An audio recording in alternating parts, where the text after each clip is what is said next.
So you might have seen this video. His client literally refused to pay. I went and picked up the final check. He shook my hand and was like, good luck ever getting the rest of the money. Now, I have definitely seen your comments and we're gonna get into those today. If you're new to this channel, my name is Mike Rose. I'm the owner of MTR Construction, a licensed general contractor here in Southern California. If you have any questions that you wanna hear a contractor answer, let me know, leave them in the comment section down below. I'm interested to hear what kind of stories you have or stories you wanna hear from me that I maybe have been through. So the real story is this. I was brand new into business. I was really excited to get the job. Well, it turns out he was an attorney. I sent him over, the contract, which I thought was a pretty good contract. And the guy kind of came back and he had all these like red lines in it.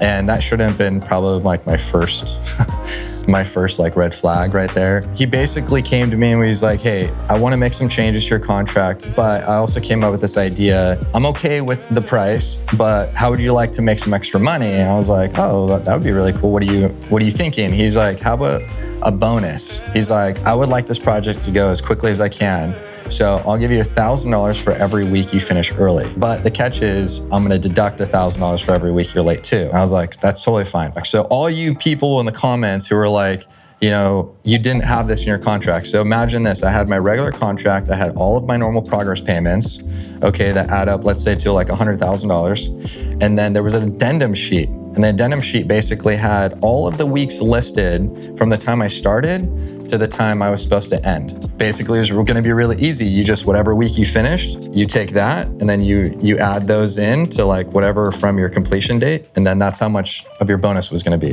I wasn't making a lot of money at the time.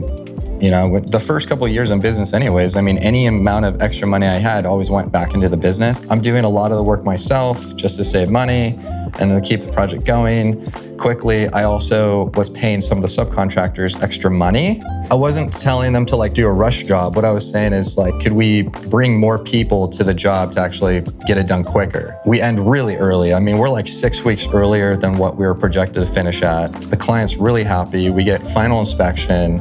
I'm excited to go pick up the check from the homeowner. I knew how many weeks early I was, so I knew how much money was coming to me. I showed up and he just had a check already written out just for whatever was on our progress payment. I was missing the extra money, so I called him out. I was like, hey, where's the bonus? When do I get my bonus check?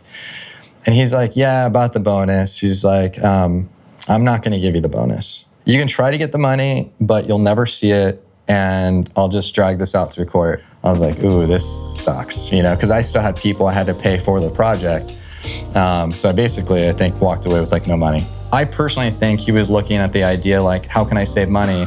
I'll get this guy into a contract where when he finishes late, I can just keep deducting the amount of money. So I really could have got screwed. That is what I think he planned. And when it didn't go his way, he was just like, I'll pay you what the contract originally amount was, but I'm just not gonna pay him any bonuses or anything like that. I think for him, it was like a win-win. For me, it was gonna be a lose-lose. As a contractor, homeowners are interviewing you through that estimating process, but we as contractors are also interviewing the customer or the client to see what type of person they are as well. Because a lot of money is being exchanged between both parties. A lot of risk in that a lot of homeowners don't understand, because I think it goes the other way too. A lot of contractors take money and don't show up, but there's also a lot of times where contractors do honest work, but then sometimes don't get payment. But it really, that can only help you so much. In this case, this guy seemed really great. He was really friendly. He was really nice. I thought the fact that he was the one initiating the bonus meant that like the money wasn't really a concern for him. It was really time. And that's what I really wanted to make sure, is that it was like done quickly, it was done on time. Those are the same. Those are like my big priorities. And at the end, it ended up that he really did care about the money. For me, the big learning lesson was I didn't want to work with attorneys after that point for like a long time. And I wanted to go back through my contract to make sure I had repercussions.